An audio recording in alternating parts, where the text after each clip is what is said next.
Yun na nga mga tropa, digay are, paglabas namin ng Mercure Drug ay nagpasok na kami ng Centro Mall at bibili kami ng case ng cellphone ng nanay.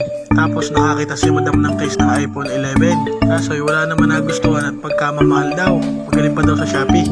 Medyo natagalan nga sa paghahanap ng case ang sales lady at napakaluma na daw ng cellphone ng nanay. Doon pa nakatagpo ng case sa kabilang store.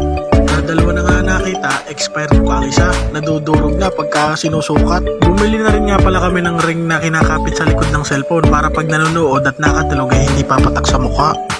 Siyempre, bubuksan muna ni madam at titignan kung gusto ga ang item. Kung baka malantakan namin ang bili, ay dispalinghado pala, ay mamumura lang. Matapos nga ma-check up ni madam ang item ay binalot na. Ayari palang dalawang aray pagkamahal. Ang case ay 300, ang ring ay 100. Parang babahay ng bato. At dini nga sa tapat na ray magbabayad na kami ng aming binili na pagkamahal-mahal. Parang bumili ng antique eh. At ang sinukli pa sa amin ni baryang-barya, bigat na bigat pa sa bulsa. At noon nga kami palayas na, humabol pa yung dalawang sales lady, pakaway daw.